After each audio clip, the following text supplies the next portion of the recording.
നമുക്കൊരു നിരപ്പായ റോഡിൽ കൂടെ നമ്മൾ 20 മൈൽ സ്പീഡിൽ പോകുന്ന സമയത്ത് ഒരു വളവ് വന്നു കഴിഞ്ഞാൽ നമ്മൾ ആക്സിഡന്റ് കൊടുത്തില്ലെങ്കിൽ എന്ത് ചെയ്യും? അത് 40 മൈൽ സ്പീഡായി. അപ്പൊ നിങ്ങൾക്ക് ഒരു കാരണവശാലും എത്തിയില്ല, നിങ്ങളുടെ സ്റ്റിയറിംഗ് തിരിഞ്ഞു വരത്തില്ല. അത് ക്ലച്ച് ചവിട്ടിക്കൊണ്ട് സെക്കൻഡ് ഗിയർ ഇട്ടു, അതുപോലെ തന്നെ ക്ലച്ച് ചവിട്ടിക്കൊണ്ട് തന്നെ തേർഡ് ഗിയർ ഇട്ടു, അതുപോലെ തന്നെ ഫോർത്ത് ഗിയർ ഇട്ടു. എല്ലാ ഗിയറുകളും നിങ്ങൾ ആദ്യമേ ഒന്ന് പ്രാക്ടീസ് ചെയ്യുക വണ്ടി സ്റ്റാർട്ട് ചെയ്തതിനു ശേഷം.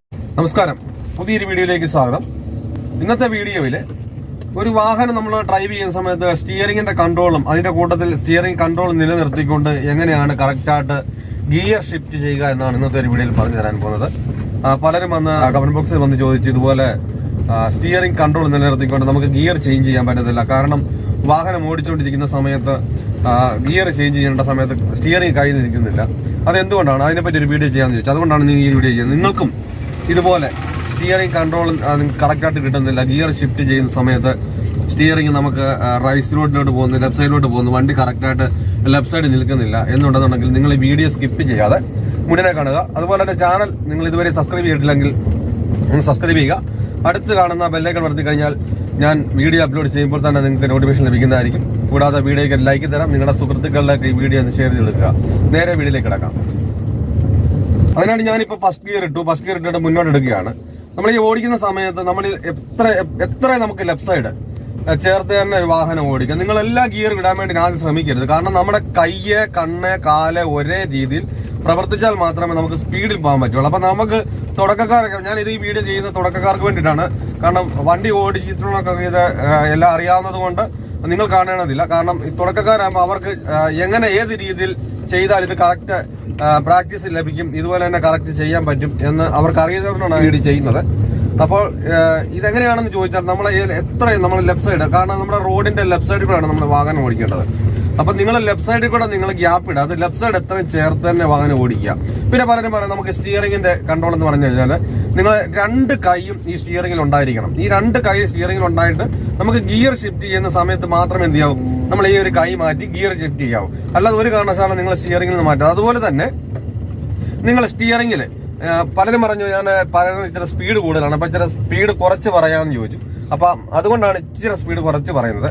അതുപോലെ തന്നെ നമ്മുടെ സ്റ്റിയറിംഗിൽ നമ്മൾ ഒരു കാരണവശാലും എന്ത് ചെയ്യരുത്, നിങ്ങൾ ബലം കൊടുത്തുകൊണ്ട് ഒരു കാരണവശാലും ഇത് പിടിക്കരുത്. കാരണം തിരിയത്തില്ല. ബലം കൊടുത്തു കഴിഞ്ഞാൽ തിരിയാതെ വരും.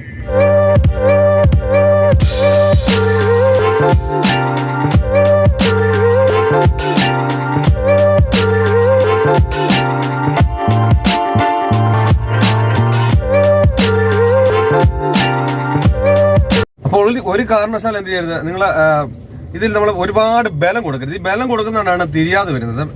ബലം കൊടുക്കാതെ തന്നെ നിങ്ങൾ എന്ത് ചെയ്യണം, ഇതെ പിടിക്കുക. നമ്മൾ ചെയ്ത് നമ്മുടെ നോട്ടം കറക്റ്റാണ്. നിങ്ങൾ ഫസ്റ്റ് ഗിയറിലും സെക്കൻഡ് ഗിയറിലും മാത്രമേ അതുപോലെ തന്നെ നിങ്ങൾ ആദ്യം പ്രാക്ടീസ് ചെയ്യാവൂ. പ്രാക്ടീസ് ചെയ്യുന്ന സമയത്ത് ഒരു കാരണവശാലും നിങ്ങൾ വളവുകളിലൂടെ ഒരു കാരണവശാലും നിങ്ങൾ പ്രാക്ടീസ് ചെയ്യരുത്. കാരണം ഞാൻ നേരത്തെ പറഞ്ഞിട്ടുള്ളത് പോലെ നമുക്കൊരു നിരപ്പായ റോഡിൽ കൂടെ നമ്മൾ 20 മൈൽ സ്പീഡിൽ പോകുന്ന സമയത്ത് ഒരു വളവ് വന്നു കഴിഞ്ഞാൽ നമ്മൾ ആക്സിഡന്റ് കൊടുത്തില്ലെങ്കിൽ എന്ത് ചെയ്യും, അത് 40 മൈൽ സ്പീഡായിപ്പോ. അപ്പൊ നിങ്ങൾക്ക് ഒരു കാരണവശാലും എത്തിയില്ല, നിങ്ങളുടെ സ്റ്റിയറിംഗ് തിരിഞ്ഞു വരത്തില്ല. അതുകൊണ്ട് നിങ്ങൾ ആദ്യം ഇതുപോലെ തന്നെ സ്ട്രെയിറ്റ് ആയിട്ടുള്ള റോഡുകളിൽ ഫസ്റ്റിലും സെക്കൻഡിലും മാത്രം നിങ്ങൾ ആ ലെഫ്റ്റ് സൈഡ് ചേർത്ത് തന്നെ നിങ്ങൾ വാഹനം ഓടിച്ച് പ്രാക്ടീസ് ചെയ്യുക. അപ്പൊ ആ സമയത്ത് തന്നെ നിങ്ങൾ ഈ വണ്ടി നിങ്ങൾ എടുക്കുന്നതിന് മുമ്പ് പ്രത്യേകമായിട്ട് ശ്രദ്ധിക്കേണ്ട ഒരു വേറൊരു കാര്യം എന്ന് പറഞ്ഞാൽ, നിങ്ങൾ എന്ത് ചെയ്യണം, നിങ്ങളൊരു വണ്ടിയിൽ കയറി ഇരുന്നിട്ട് നിങ്ങൾ വണ്ടി സ്റ്റാർട്ട് ചെയ്തതിനു ശേഷം എന്ത് ചെയ്യണം, first gear, second gear, third gear, ഈ ഒരു രീതിയിൽ ഫസ്റ്റ്, അതുപോലെ തന്നെ നമ്മൾ നേരെ സ്ട്രെയിറ്റ് തന്നെ നോക്കി വേണം ചെയ്യാൻ. അല്ല ഒരു കാരണവശാലും എന്ത് ചെയ്യരുത്, നിങ്ങൾ ഗിയറിലോട്ട് നോക്കി നിങ്ങൾ ഒരു കാരണവശാലും ചെയ്യരുത്. ഫസ്റ്റ് ഗിയർ ഇട്ടു, അതുപോലെ തന്നെ നമ്മൾ നേരെ സ്ട്രെയിറ്റ് തന്നെ നോക്കിക്കൊണ്ട് തന്നെ എന്ത് ചെയ്തു, ക്ലച്ച് ചവിട്ടിക്കൊണ്ട് സെക്കൻഡ് ഗിയർ ഇട്ടു, അതുപോലെ തന്നെ ക്ലച്ച് ചവിട്ടിക്കൊണ്ട് തന്നെ തേർഡ് ഗിയർ ഇട്ടു, അതുപോലെ തന്നെ ഫോർത്ത് ഗിയർ ഇട്ടു. എല്ലാ ഗിയറുകളും നിങ്ങൾ ആദ്യമേ ഒന്ന് പ്രാക്ടീസ് ചെയ്യുക. വണ്ടി സ്റ്റാർട്ട് ചെയ്തതിനു ശേഷം ക്ലച്ച് ചവിട്ടിക്കൊണ്ട് എല്ലാം ഒന്ന് പ്രാക്ടീസ് ചെയ്യുക. പ്രാക്ടീസ് ചെയ്തതിനു ശേഷം മാത്രം എന്ത് ചെയ്യുന്നത്, നിങ്ങളൊരു വാഹനം എടുക്കാവും. അല്ലാതെ എന്ത് ചെയ്യും, നിങ്ങൾ ഈ വണ്ടി എടുത്തോണ്ടിരിക്കുന്ന സമയത്ത് നിങ്ങളൊരു വളവ് വരും, അല്ലെന്നുണ്ടെങ്കിൽ നിങ്ങളൊരു വണ്ടി ഇങ്ങോട്ട് വരുന്ന കണ്ടോ, അല്ലെങ്കിൽ ഒരാൾ നടന്നു വരുന്ന കണ്ടോണ്ട് നിങ്ങൾ പെട്ടെന്ന് വലിച്ച് ഗിയറെ പിടിച്ച് വലിക്കും. ഈ ഗിയർ നമ്മളിങ്ങനെ ഇരിക്കും, നമ്മളിങ്ങനെ ഇരിക്കുന്നത്. അപ്പൊ ഗിയർ അവിടെ ആയതുകൊണ്ട് എന്ത് ചെയ്യും, നമ്മൾ ഇങ്ങനെയാണ് സ്ട്രെയിറ്റ്, നമ്മൾ ഈ ഒരു രീതിയിൽ ഇങ്ങനെ ക്രോസ് ആയിട്ട് വലിക്കും.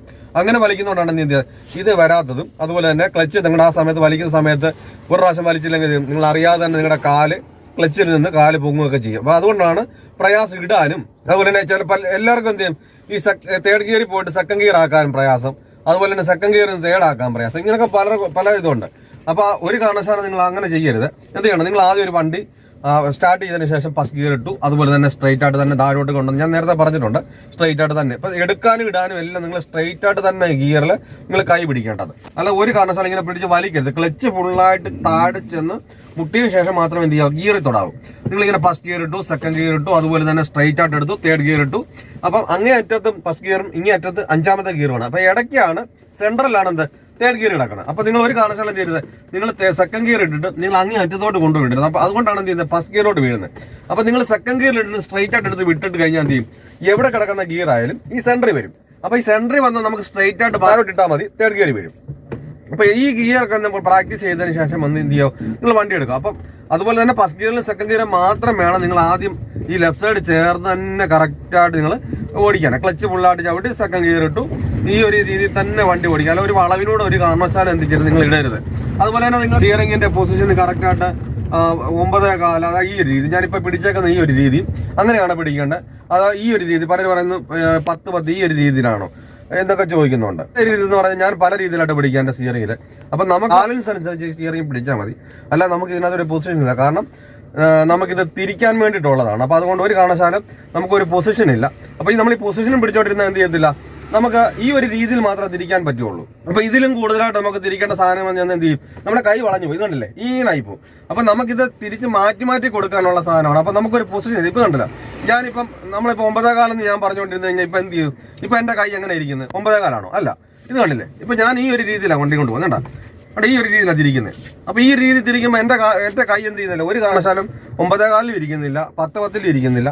അതുപോലെ തന്നെ ചിലർ എന്ത് ചെയ്യും, ഈ 8-20 എന്ന് പറയും. ഈ 8-20 പലരും പല രീതിയിലാണ്. നമ്മുടെ ബാലൻസ് എന്താണോ ആ ബാലൻസ് മാത്രം നമ്മൾ സ്റ്റിയറിംഗ് പിടിക്കുക. അതുപോലെ തന്നെ നമുക്ക് ഗിയറിന്റെ സമയത്ത് മാത്രം, ഗിയർ നമ്മൾ ഷിഫ്റ്റ് ചെയ്യുന്ന സമയത്ത് മാത്രമേ എന്ത് ചെയ്യാവൂ, നിങ്ങൾ ഒരു കൈ കൊണ്ട് യൂസ് ചെയ്യുക. അപ്പൊ അതുപോലെ തന്നെ നിങ്ങൾ ബലം പ്രയോഗിച്ചുകൊണ്ട് ഒരു കാരണവശാലും സ്റ്റിയറിംഗ് പിടിക്കുക. അതുകൊണ്ടാണ് തിരിയാൻ പ്രയാസം വരുന്നത്. അതുപോലെ തന്നെ ഒരുപാട് തിരക്കുകളുള്ള റോഡുകളിൽ നിന്ന് നിങ്ങൾ പ്രാക്ടീസ് ചെയ്യരുത്. കാരണം നമ്മൾ വണ്ടിയെ നോക്കിയപ്പോൾ, ആളിനെ നോക്കിയപ്പോൾ, വണ്ടിയിലാക്കി കഴിയുമ്പോൾ നമുക്ക് നമ്മുടെ വണ്ടിയുടെ കാര്യങ്ങളെല്ലാം മറന്നു പോകും. അതുപോലെ നമ്മൾ ഗിയർ ചേഞ്ച് ചെയ്യുന്ന സമയത്ത് ഒരു കാരണവശാലും നിങ്ങൾ ഗിയറിൽ ഒരു കാരണവശാലും നോക്കാൻ പാടില്ല. സ്ട്രൈറ്റ് ആയിട്ട് തന്നെ നമ്മുടെ ലെഫ്റ്റ് സൈഡ് അതുപോലെ തന്നെ കീപ്പ് ചെയ്യേണ്ട, ലെഫ്റ്റ് സൈഡ് കീപ്പ് ചെയ്ത് തന്നെ പോകുക. കാരണം അവിടെ നിന്ന് ഒരു ഗ്യാപ്പ് ഇടുന്ന സമയത്താണ് നമുക്ക് പ്രയാസം ഉണ്ടാകുന്നത്. കാരണം അവിടെ ഗ്യാപ്പ് ഇട്ട് എന്ത് ചെയ്യും, ലെഫ്റ്റ് സൈഡിലൂടെ വണ്ടി വരും. അപ്പൊ നമുക്ക് പ്രയാസം ബുദ്ധിമുട്ടുണ്ടാകും. അപ്പൊ ഒരു കാരണവശാലും ലെഫ്റ്റ് സൈഡ് നമ്മൾ എന്ത് ചെയ്യണം, ലെഫ്റ്റ് സൈഡ് തന്നെ കീപ്പ് ചെയ്തുകൊണ്ട് തന്നെ ഫസ്റ്റ് സെക്കൻഡിൽ മാത്രം. കാരണം നമുക്ക് മേപ്പോട്ടേക്ക് പോകുന്ന ഓരോ ഗിയറിനും നമുക്ക് എന്ത് ചെയ്യുന്നില്ല, ഒരു ഡ്രൈവിംഗ് പ്രത്യേകം പഠിക്കാനില്ല. കാരണം നമുക്ക് ഒന്നാമത്തെ ഗിയറിലും രണ്ടാമത്തെ ഗിയറിലും എന്തൊക്കെ ചെയ്യാനുണ്ടോ അത് മാത്രമേ ഉള്ളൂ നമ്മൾ മേലോട്ട് പോകുന്ന ഒരു ഗിയറിനും. അപ്പൊ ഒന്നാമത്തെ ഗിയറിലും രണ്ടാമത്തെ ഗിയറിലും ഫസ്റ്റ് ഗിയർ നമ്മൾ പോകുന്നതല്ല, രണ്ടാമത്തെ ഗിയറിൽ പോകുമ്പോൾ നമുക്ക് സ്വല്പം കൂടെ സ്പീഡ് കൂടുന്നുണ്ട്. ആ സമയത്ത് നമ്മൾ എന്ത് ചെയ്യുന്നു, കണ്ണ് ഇച്ചിരി സ്പീഡ് കൂടും, അതുപോലെ തന്നെ കൈക്ക് സ്പീഡ് കൂടും, അതുപോലെ തന്നെ കാലിനും സ്പീഡ് കൂടും. അതുകൊണ്ടാണ് നമുക്ക് സെക്കൻഡ് ഗിയറിൽ പോകാൻ പറ്റുന്നത്. അപ്പൊ അതുപോലല്ല തേർഡ് ഗിയറിലും ഫോർത്ത് ഗിയറിലും പോകുമ്പോൾ. തേർഡ് ഗിയർ പോകുന്ന സമയത്ത് സ്വല്പം കൂടെ അതിനേക്കാളിലും കൂടും, ഫോർത്ത് ഗിയർ പോകുമ്പോൾ അതിനേക്കാളിലും കൂടും. അപ്പൊ നമ്മുടെ കൈയും കാലും കണ്ണും പ്രവർത്തിക്കുന്നതിനനുസരിച്ച് മാത്രമേ എന്ത് ചെയ്തുള്ളൂ, നമുക്ക് സ്പീഡ് കൺട്രോളും കറക്റ്റായിട്ട് കിട്ടത്തുള്ളൂ. അപ്പൊ നിങ്ങൾ എന്ത് ചെയ്യണം, നിങ്ങൾ ഒരു സ്ട്രെയിറ്റ് ആയിട്ടുള്ള റോഡുകളിൽ ഫസ്റ്റിലും സെക്കൻഡിലും മാത്രം ഓടിച്ചാൽ അത് ബാലൻസ് ആയി തന്നെ നമ്മൾ. അപ്പൊ അതിനകത്ത് അടങ്ങുന്നത് മാത്രമേ ഉള്ളൂ മേലോട്ട് പോകുന്ന ഏതൊരു ഗിയറിലും. അപ്പൊ അതിനകത്ത് സ്പീഡ് കൂടുന്നതിനനുസരിച്ച് തന്നെ എന്ത് ചെയ്യും, ഓട്ടോമാറ്റിക്കായിട്ട് നമുക്ക് സ്പീഡിൽ പോയി ഒരു വളവിന് പോയാലും നമ്മുടെ കണ്ണ് പെട്ടെന്ന് അങ്ങോട്ട് ചെല്ലും, നമ്മുടെ കാല് പെട്ടെന്ന് ചെല്ലും, നമ്മുടെ കൈയും ആ പോകുന്ന സ്പീഡിനനുസരിച്ച് എന്ത് ചെയ്യും, കൈയും വരും. ഇപ്പൊ നമ്മളൊരു വളവിന് പോയിട്ട് പോകുന്ന സമയത്ത് നിങ്ങൾ കറക്റ്റായിട്ട് ലെഫ്റ്റ് സൈഡ് കറക്റ്റായിട്ട് കിട്ടുന്നില്ല, നിങ്ങൾ എന്ത് ചെയ്യും, ഈ ലെഫ്റ്റ് സൈഡിന്റെ ഇവിടെയോട്ട് നോക്കും, ഈ ഒരു ഭാഗത്തോട്ട് നോക്കി നിങ്ങൾ ആ റോഡുമായിട്ട് നോക്കി തിരിക്കുന്നതുകൊണ്ടാണ് ചെയ്യുന്നത്. ആ ലെഫ്റ്റ് സൈഡിലോട്ട് തിരിക്കുന്ന സമയത്തോടെ വൈഡായിട്ട് തിരിയുന്നത്, അവരോട് ചേരാത്തത്. അപ്പൊ ഒരു കാരണവശാലും അവിടെയല്ല നോക്കണ്ട. ഞാൻ ഈ ഒരു രീതിയിൽ ഇവിടെ എന്ത് ചെയ്യണം, ആ ലെഫ്റ്റ് സൈഡോട് ചേർക്കുക. അപ്പൊ ഈ അവിടെ കറക്റ്റായിട്ട് കയറാൻ വരാത്ത കാരണം എന്താണെന്ന് ചോദിച്ചാല് നമുക്ക് ആ സ്പീഡ് എന്ത് ചെയ്യുന്നില്ല, നമ്മുടെ കൈ തിരിയുന്നില്ല, നമ്മുടെ കണ്ണും അത്രയും പെട്ടെന്നായിട്ട് അങ്ങോട്ട് പോകുന്നില്ല. അതുകൊണ്ടാണ് നമുക്ക് അവിടെ തിരിക്കാൻ ഒരു പ്രയാസം വരുന്നത്. അതുകൊണ്ട് ഒരു കാരണവശാലും നിങ്ങളൊരു വളവിനോട് ഒരു കാരണവശാലും എടുക്കരുത്. നിങ്ങൾ സ്ട്രെയിറ്റ് ആയിട്ടുള്ള റോഡുകളിൽ മാത്രം അത് ഫസ്റ്റ് സെക്കൻഡ് പ്രാക്ടീസ് ചെയ്ത് കഴിഞ്ഞാൽ വളരെ ഈസി ആയിട്ട് തന്നെ എളുപ്പത്തിൽ തന്നെ നിങ്ങൾക്ക് സ്റ്റിയറിംഗിന്റെ കൺട്രോളും അതുപോലെ തന്നെ ഗിയർ ചേഞ്ച് ചെയ്യാനും പറ്റും. അപ്പൊ ഈ ഒരു കാര്യങ്ങൾ പറഞ്ഞ് നിങ്ങൾക്ക് വ്യക്തമായെന്ന് വിചാരിക്കുന്നു. എന്തെങ്കിലും സംശയങ്ങൾ ഉണ്ടെങ്കിൽ ആ കമന്റ് ബോക്സിൽ വന്ന് അറിയിക്കുക. നല്ലൊരു ടോപ്പിക്കുമായി അടുത്ത വീഡിയോയിൽ കാണും വരെ ഗുഡ് ബൈ.